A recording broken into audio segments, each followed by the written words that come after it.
How to fix Claude microphone not working. Here are a few quick fixes you can try. First, check your microphone permissions. Open your browser settings and go to Site Settings. Find Microphone, then make sure microphone access is allowed for Claude. Next, check your system's sound settings. Make sure the correct microphone is selected as your input device and that it's working properly. After changing these settings, refresh Claude or completely close and reopen it, then test the microphone again. If the issue continues, check whether you're using the latest version of Claude or your browser. Updates can sometimes fix microphone and audio-related problems.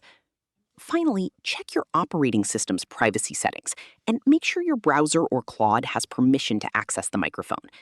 If you're using the desktop app and nothing else works, reinstalling it can also help.